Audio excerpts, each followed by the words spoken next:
Hello students, आज का हमारा टॉपिक है input output characteristics of common emitter and common collector. ये आपका EE 201 का टॉपिक है, तो इसको देख लेते हैं। इसमें हम इनपुट और आउटपुट कैरेक्टरिस्टिक्स डिस्कस करेंगे, एमिटर के भी, कॉमन एमिटर कनेक्शन के एंड कॉमन कलेक्टर कनेक्शन के। अब फर्स्ट देखते हैं कॉमन एमिटर कनेक्शन। ये देखिए, ये इसका हमने कॉमन एमिटर NPN हमने इसमें ट्रांजिस्टर यूज़ किया है। कॉन्फ़िगरेशन का हमने ये डायग्राम बनाया है। इसमें यहाँ से हम सिग्नल दे रहे हैं। ये हमने एक बैटरी लगा रखी है, तो ये इधर आपका फॉरवर्ड बायस है, जैसा कि आपका हमेशा होता है। यहाँ आपका रिवर्स बायस है, ये फॉरवर्ड बायस है आपका। ये इसमें देखिए हमने लिया कॉमन एमिटर, तो एमिटर जो है ये आपका देखिए कॉमन है, इनपुट के लिए भी आउटपुट के लिए भी।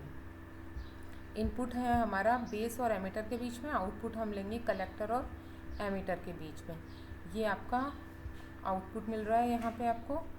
यहाँ पे आपका जैसा कि बताया कि रिवर्स बायस है ये, और ये आपका फॉरवर्ड बायस है। तो ये सेकेंड ये हमने लिया है, input is applied between base and emitter, output is taken from the collector and emitter. अब ये इसकी कर्व है, ये इसका इनपुट कैरेक्टरिस्टिक्स का। तो इनपुट कैरेक्टरिस्टिक्स के लिए आपका कर्व बनेगा बेस करंट और बेस एमिटर वोल्टेज के बीच में। ये आपका बेस करंट है जो हमने y एक्सिस पे लिया है, ये आपका बेस एमिटर वोल्टेज है जो आपने x एक्सिस पे हमने ली है। और इसमें हम कलेक्टर एमिटर जो आपकी वोल्टेज है VCE उसको कांस्टेंट रखेंगे। उनकी कांस्टेंट वैल्यूज़ के लिए हमने ये कर्व बनाया। तो हमने ये दो वैल्यूज़ के लिए बनाया है, 1 वोल्ट और 10 वोल्ट के लिए। तो हमने ये देखिए, हमने इसकी वैल्यूज़ नोट की। तो ये जो आपका कर्व बना है 1 वोल्ट के लिए और 10 वोल्ट के लिए, तो ये कर्व आपका क्या शो कर रहा है कि जैसा कि अभी हमने पीछे डिस्कस किया था कॉमन बेस कनेक्शन, उसके कंपैरिजन में जो आपका बेस करंट है IB वो लेस रैपिडली इंक्रीज़ हो रहा है, मतलब धीरे इंक्रीज़ हो रहा है VBE के साथ में। VBE यानी जो आपका वोल्टेज है, बेस एमिटर वोल्टेज है, उसके साथ में आपका धीरे इंक्रीज़ हो रहा है। ये देखिए, ये जो है अगर हम इसको इंक्रीज़ करते हैं, इसकी वैल्यू इंक्रीज़ करते हैं, तो ये आपका IB लेस रैपिडली इंक्रीज़ हो रहा है। तो इसका मतलब ये है कि इस सर्किट के अंदर आपका रेजिस्टेंस हायर है in comparison to common base circuit. ठीक है, फिर हमने इनपुट रेजिस्टेंस निकाला है। इनपुट रेजिस्टेंस है आपका डेल्टा VBE। इसका मतलब हुआ change in base emitter voltage upon change in base current at constant collector emitter voltage. अब ये आउटपुट कैरेक्टरिस्टिक्स देखिए इसी की आप।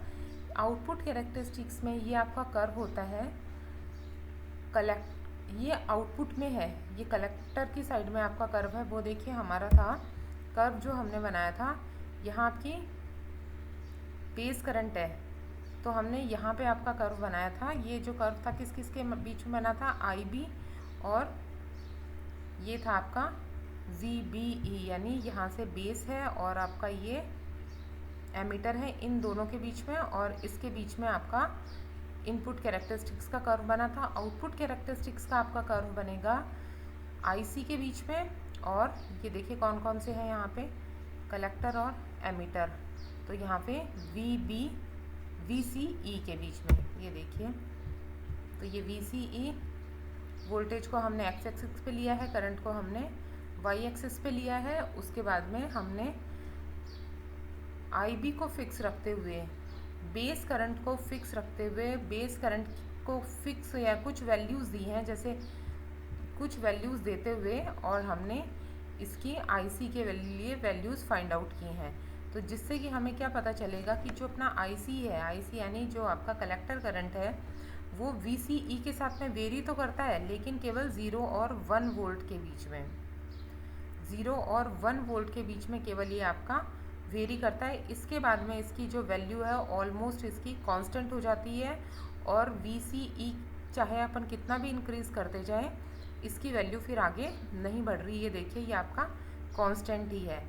तो इस वैल्यू को हम बोलते हैं नी वोल्टेज। नी वोल्टेज वो वोल्टेज होती है आपकी जहाँ तक आपकी वैल्यूज़ इंक्रीज़ होती है, जहाँ उसके बाद में इसकी वैल्यूज़ ऑलमोस्ट कांस्टेंट हो जाती है। तो जो ट्रांजिस्टर्स हैं वो आपके अबव जो नी वोल्टेज होती है, ये आपकी नी वोल्टेज है, अबव नी वोल्टेज होती है उसमें ऑपरेट करते हैं।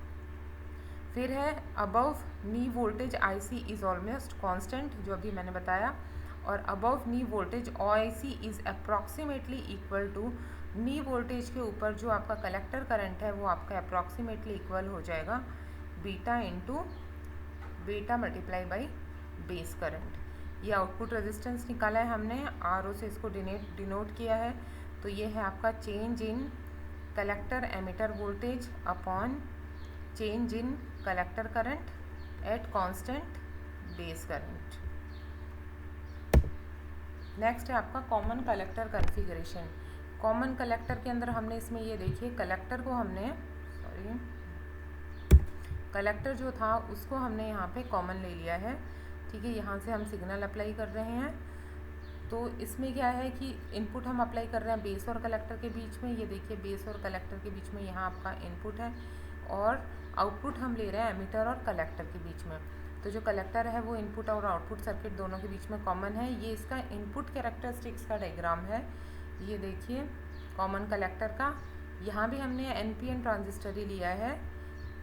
ये आपका जो डायग्राम है ये आपका इनपुट कैरेक्टरिस्टिक्स का डायग्राम है, और ये हमने बनाया है आउटपुट कैरेक्टरिस्टिक्स का डायग्राम। इनपुट कैरेक्टरिस्टिक्स का जो डायग्राम बनाया है वो हमने जो ये कर्व बनाया है, ग्राफ बनाया है, ये बनाया है IB यानी बेस करंट और VCB के बीच में, और आउटपुट कैरेक्टरिस्टिक्स का डायग्राम बनाया है आपका IE और VCE के बीच में, और इसमें हमने IB को डिफरेंट वैल्यूज़ लिए कांस्टेंट रखते हुए।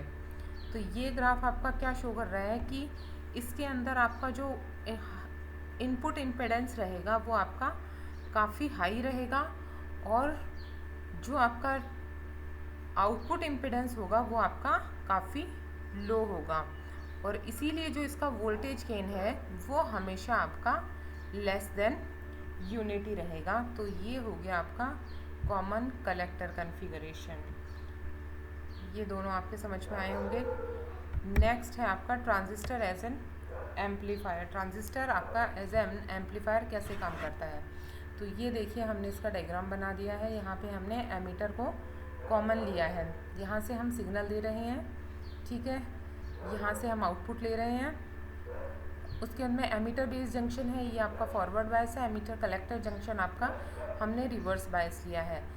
तो ये इसकी यूटिलिटी होती है आपकी एम्पलीफायर की कि आपका वीक सिग्नल्स को एम्पलीफाई करता है। तो वीक सिग्नल को हम कहाँ, एमीटर बेस जंक्शन जो भी है वहाँ पे हम इसको अप्लाई देते हैं, वहाँ पे हम इसको देते हैं, और आउटपुट लेते हैं हम लोड के अक्रॉस। तो जब आपकी पॉजिटिव हाफ साइकिल होगी,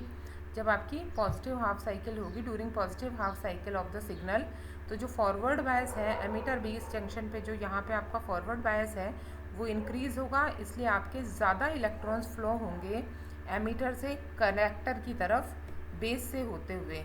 इससे आपका क्या होगा कि कलेक्टर करंट इंक्रीज़ होगा। कलेक्टर करंट के इंक्रीज़ होने से आपका प्रोड्यूस होगा वोल्टेज ग्रेटर, आपका जो वोल्टेज ड्रॉप है वो होगा कलेक्टर लोड के, यहाँ पे आपका वोल्टेज ड्रॉप होगा।